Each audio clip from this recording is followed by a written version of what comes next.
Bienvenue à cette deuxième leçon sur la lettre formelle. Aujourd'hui, tu vas apprendre à écrire une lettre formelle. Dans cette leçon, tu apprendras à rédiger une lettre formelle, écrire les coordonnées du destinataire sur une enveloppe. Voici comment va se dérouler cette leçon. Nous allons d'abord faire un rappel de la leçon précédente sur la lettre formelle. Ensuite, nous allons rédiger ensemble une lettre formelle. Nous procéderons en t'expliquant comment écrire les coordonnées du destinataire sur une enveloppe. Puis, nous nous concentrerons sur deux modes d'envoi particuliers d'une lettre. Suivra un récapitulatif de tout ce qui aura été exposé. Avant de terminer la leçon, nous ferons des activités.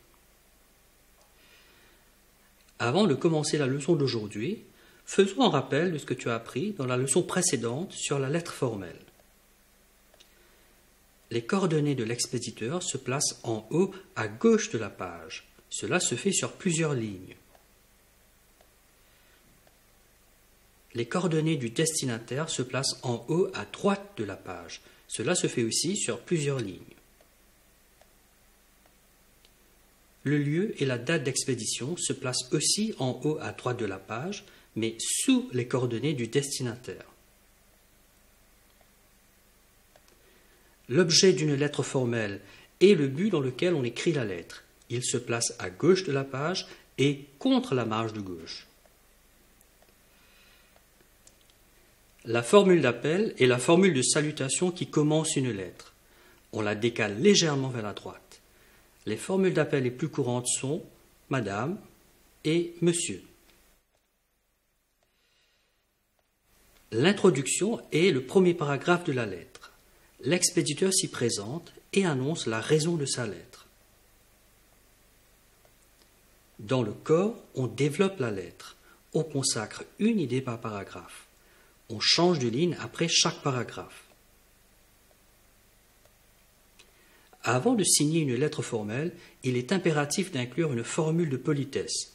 Elle servira de conclusion à la lettre. Le premier mot de l'introduction, des paragraphes du corps et de la formule de politesse sont tous alignés sur la formule d'appel.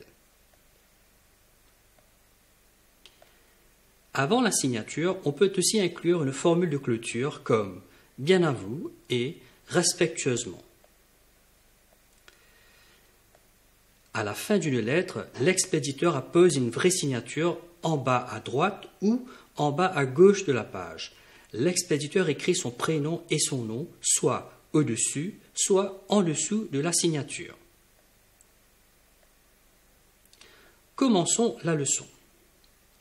Maintenant que tu t'es remémoré les éléments constitutifs de la lettre formelle, je te propose d'en rédiger une. Imagine que tu es Ilias Federer. En lisant le journal El Mundo, tu tombes sur l'annonce suivante. El Mundo, petites annonces du vendredi 22 octobre 2021. Le restaurant Chic Pizza recherche serveur ou serveuse de 14 à 17 ans pour le mois de décembre uniquement. L'envoi de candidature devra se faire avant le 31 octobre 2021 à l'adresse suivante, 16 route du Jardin, Belle Étoile. La direction. Tu décides d'envoyer ta candidature. Il s'agit bien sûr d'une lettre formelle. L'expéditeur, c'est bien Ilias Federer. Qui est le destinataire? Comme tu ignores l'identité de la personne à la tête de la direction, tu adresseras la lettre tout simplement à la direction restaurant Chic Pizza. Comme objet de la lettre, tu peux utiliser celui-ci. Candidature au poste de serveur. Poursuivons avec la lettre au restaurant Chic Pizza. Rappelle-toi que tu ne sais pas le nom ni le sexe du directeur. Dans un tel cas de figure, lorsque nous ignorons l'identité d'un destinataire, L'usage veut qu'on utilise la formule d'appel suivante. Madame, virgule, monsieur, virgule. Tu remarqueras la présence de la virgule et après madame et après monsieur. Remarque que la politesse veut qu'on place toujours madame avant monsieur. Attention, nous voudrions attirer ton attention sur la formule d'appel à utiliser dans les cas de figure suivants. Quand la direction d'une compagnie est occupée par un destinataire de sexe masculin, on utilise la formule d'appel « monsieur » suivi d'une virgule bien sûr. Quand le destinataire est de sexe féminin, on utilise la formule d'appel « madame », bien sûr, madame est toujours suivie de virgule dans la formule d'appel. Et quand on a affaire à un destinataire dont on ignore l'identité, on utilise la formule d'appel « madame, virgule, monsieur, virgule ». Nous voudrions attirer ton attention sur le fait qu'on place la virgule après la formule d'appel. Tu remarqueras qu'on met la virgule après monsieur, après madame et après madame et monsieur. Pour la lettre que tu dois écrire au restaurant Chic Pizza, l'annonce est signée « La direction ». Nous ignorons s'il s'agit d'une ou de plusieurs personnes. Comme nous ne savons pas l'identité de la personne et que ce sera forcément un homme ou une femme qui lira ta lettre, alors tu peux utiliser la formule d'appel suivante. Madame, virgule, monsieur, virgule. Passons à l'introduction de la lettre. Tu te présentes brièvement en mentionnant ton nom, ton âge, l'école que tu fréquentes. Tu dis ensuite où tu as vu l'annonce pour le job de serveur. Puis tu annonces la raison pour laquelle tu écris la lettre. Rappelle-toi qu'on ne demande pas des nouvelles du destinataire, car il s'agit d'une lettre formelle et qu'il ne faut pas qu'il y ait des marques de familiarité entre l'expéditeur et le destinataire. Voici l'introduction. Je suis Ilyes Federer, j'ai 15 ans et je suis actuellement en grade 10 au collège Saint-Brando. Suite à votre annonce parue dans le journal El Mundo du 22 octobre 2021, je vous envoie ma candidature pour le poste de serveur au restaurant Chic Pizza. Autour du corps de la lettre. Dans cette partie, il faut que tu appuies ta candidature en donnant les raisons qui te motivent à postuler pour ce job. Dans une telle lettre, les paragraphes ne doivent pas être trop longs. Rappelle-toi aussi de traiter une idée par paragraphe. Il faut être concis, c'est-à-dire annoncer l'essentiel en peu de mots. Il faut aussi mettre tes qualités en avant sans tomber dans l'exagération ni faire de fausses déclarations. Je te propose 4 paragraphes pour le corps de la lettre. Dans le premier paragraphe, tu peux parler de ta disponibilité durant le mois de décembre, vu que tu seras en vacances. Tu peux aussi dire que ce job occupera tes journées. Voici le premier paragraphe du corps dans son intégralité. L'annonce fait mention d'un emploi saisonnier au mois de décembre. Cela me convient parfaitement parce que je serai en vacances. Comme je n'aurai pas d'autres engagements, je serai disponible pour le service de jour comme de soir. Ce travail occupera mon temps et me donnera une discipline de vie pendant les vacances. Dans le deuxième paragraphe, tu peux évoquer les avantages que te procurera ce job. Par exemple, gagner de l'argent de poche, expérience dans le monde du travail, perfection de tes compétences sociales. Voici le deuxième paragraphe du corps dans son intégralité. Ce travail offre de nombreux avantages. Premièrement, je pourrais mettre de l'argent de côté pour faire l'acquisition de mes livres d'école et de mon matériel scolaire pour l'année prochaine. Vu que ce travail repose sur le contact humain, travailler comme serveur contribuera à parfaire mes compétences sociales. De surcroît, à la fin de mon contrat, j'aurai acquis une expérience dans le monde du travail, ce qui sera un atout indéniable pour moi. Dans le troisième paragraphe, tu mettras tes qualités en avant. Tu mentionneras ta ponctualité, tes capacités communicationnelles et quelques traits de ton caractère. Voici le troisième paragraphe du corps dans son intégralité. Je pense être un bon candidat pour ce travail. Je fais preuve d'une assiduité et d'une ponctualité exemplaires. Je suis également éloquent en anglais comme en français. J'ai aussi une maîtrise appréciable de l'espagnol. D'un tempérament courtois, sociable et enthousiaste, je n'aurai aucune difficulté à interagir avec les clients et mes collègues. Dans le 4e paragraphe, tu mentionneras tes jours et tes heures de disponibilité pour un entretien et tu donneras un numéro de contact. Voici le 4e paragraphe du corps dans son intégralité. Je serai disponible pour un entretien en semaine après 14h30 et le week-end à partir de midi. Vous pourrez me joindre au numéro suivant 5 1 2 3 4 5 6 7. Vous trouverez en pièce jointe mon curriculum vitae. Nous reviendrons sur les termes pièce jointe et curriculum vitae dans un instant. Le corps de la lettre complétée, nous incluons une formule de politesse qui servira de conclusion à la lettre. Dans l'attente d'une réponse favorable de votre part, je vous prie, madame, monsieur, de recevoir l'assurance de ma considération distinguée. Tu incluras aussi une formule de clôture. Bien à vous. Puis, tu signeras la lettre. N'oublie pas d'écrire ton prénom et ton nom, soit en dessous, soit au-dessus de ta signature. Avant d'envoyer une lettre formelle, il faut vérifier si tes coordonnées et surtout celles du destinataire sont bien écrites. Il faut aussi relire la lettre pour corriger les fautes de langue que tu aurais pu laisser. Rappelle-toi qu'une lettre sans faute est un gage de sérieux. L'expéditeur fait aussi une bonne impression au destinataire. Avant de poursuivre la leçon, voyons ensemble le curriculum vitae. La lettre que tu écris au restaurant Chic Pizza est une lettre de candidature. Pour toute lettre de candidature ou de demande d'emploi, il est d'usage d'annexer à la lettre ce qu'on appelle un curriculum vitae, appelé familièrement CV. C'est un document qui retrace ton parcours scolaire, plus précisément tes compétences académiques et ton parcours professionnel. Tu trouveras beaucoup d'informations sur Internet sur la manière de rédiger un CV. On annexe le CV en pièce jointe. Pour la présente lettre, tu mentionneras ton CV à la fin de la lettre. Pour ton information, on appelle pièce jointe tout document que nous envoyons comme justificatif à une lettre. Voici la lettre d'Iliès dans son intégralité.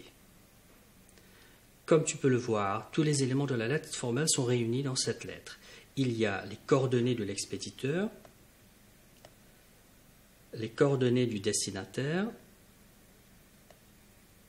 le lieu et la date d'expédition,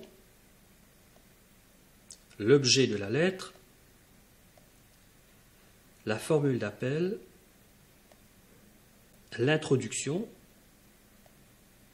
le corps de la lettre qui comprend 4 paragraphes, la formule de politesse, la formule de clôture, la signature et le nom complet de l'expéditeur en dessous de ta signature. Passons maintenant aux étapes qui mènent à l'affranchissement d'une lettre. Après la rédaction d'une lettre, il faut l'envoyer au destinataire par courrier postal, c'est-à-dire par la poste. C'est ce que nous appelons affranchir une lettre. Pour cela, il faut la mettre dans une enveloppe bien cachetée et y écrire les coordonnées du destinataire. Voyons comment on doit s'y prendre lorsqu'on écrit l'adresse du destinataire sur une enveloppe pour l'envoi d'une lettre formelle. Tu peux voir les 2 faces d'une enveloppe à l'écran. Il y a le recto et le verso. Le verso est reconnaissable par sa patte de fermeture. On écrit les coordonnées du destinataire au recto de l'enveloppe. Il faut savoir où écrire les coordonnées du destinataire et quel champ laisser libre. Voici 3 champs que nous avons encadrés. Le champ 1, c'est celui où on écrit l'adresse du destinataire. Il occupe la plus grande partie de l'espace. On écrit les coordonnées sur plusieurs lignes. Il n'y a pas lieu de mettre une virgule après chaque ligne. Vérifie que les coordonnées du destinataire sont identiques à celles que tu as écrites dans la lettre. Rappelle-toi qu'il ne faut pas laisser de faute. Note que pour une lettre formelle, il est d'usage d'écrire les coordonnées du destinataire en lettres majuscules. Le champ 2, c'est l'espace destiné au timbre-poste ou à l'empreinte de la machine à affranchir. Le champ 3 est optionnel. L'expéditeur peut choisir ou pas d'y écrire ses coordonnées en petites lettres cette fois-ci, pour s'assurer que la lettre qu'il a franchie ne se perde pas si jamais il y a une erreur de distribution. Ainsi, la poste lui retournera sa missive. Allons prendre comme exemple la lettre d'Ilyes au restaurant Chic Pizza pour illustrer tout ce que nous venons de voir. Voici comment Ilyes écrit les coordonnées sur l'enveloppe. Dans le champ 1, Ilyes a écrit les coordonnées du destinataire. Comme tu peux le voir, les coordonnées sont écrites sur plusieurs lignes. Et les premières lignes sont toutes alignées. De plus, c'est écrit en lettres majuscules. Dans le champ 2, Ilyes a placé un timbre. Et dans le champ 3, Ilyes a écrit ses coordonnées. Poursuivons avec la prochaine étape, l'affranchissement d'une lettre. Quand on a franchi une lettre, hormis l'envoi classique, deux autres options s'offrent à nous. Envoyer la lettre en recommandé ou envoyer la lettre avec accusé de réception. La lettre recommandée est ce qu'on appelle lettre enregistrée à Maurice. Envoyer une lettre en recommandé constitue une preuve pour l'expéditeur que sa lettre a bien été affranchie. Ce service occasionne des frais supplémentaires et il donne un récépissé à l'expéditeur comme preuve d'affranchissement de la lettre. Quand on envoie une lettre recommandée, l'expéditeur est obligé d'écrire ses coordonnées sur l'enveloppe. Le destinataire, pour sa part, recevra la lettre contre signature. Les adultes qui envoient des lettres de candidature en réponse à une annonce ou qui font une demande d'emploi utilisent souvent l'option de la lettre en recommandé.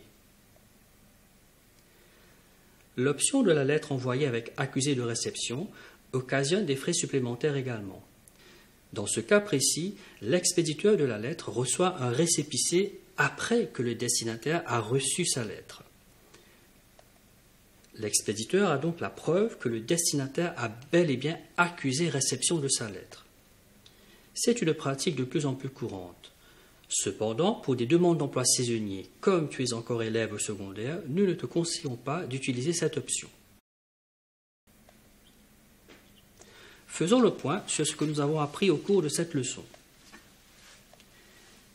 Avant d'envoyer une lettre formelle, il faut vérifier si les coordonnées sont bien écrites.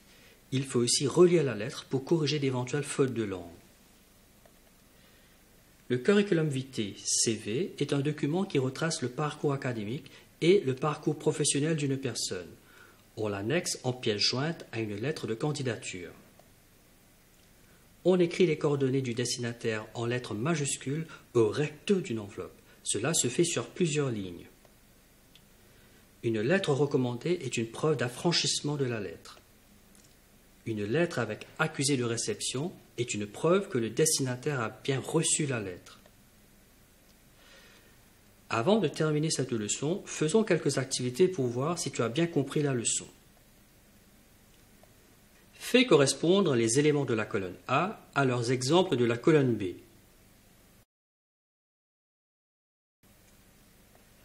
Voici les réponses.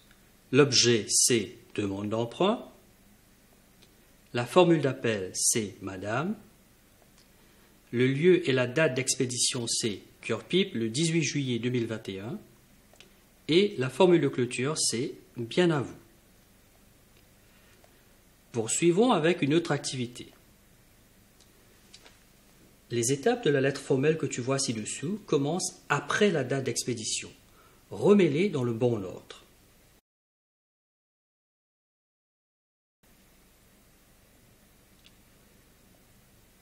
Voici les réponses.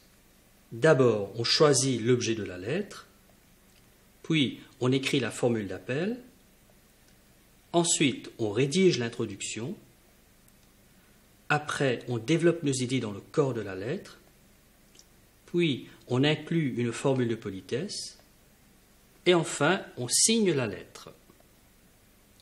Faisons une dernière activité. Choisis la bonne réponse. Brianna décide d'écrire une lettre de candidature. Elle est la destinataire, l'expéditrice ou la factrice?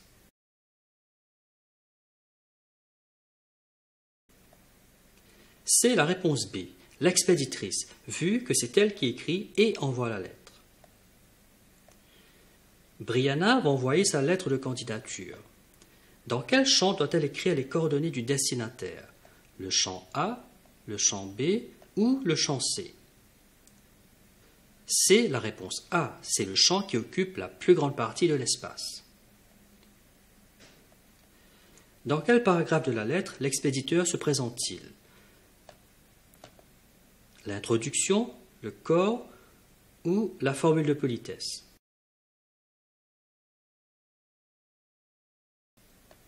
C'est la réponse A, l'introduction. Lis l'élément suivant. Veuillez recevoir, madame, mes plus cordiales salutations. Il s'agit de l'objet de la lettre, la signature ou la formule de politesse.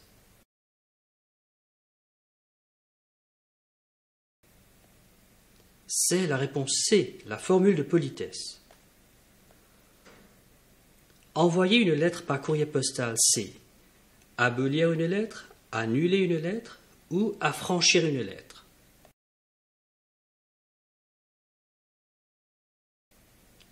C'est la réponse C, affranchir une lettre.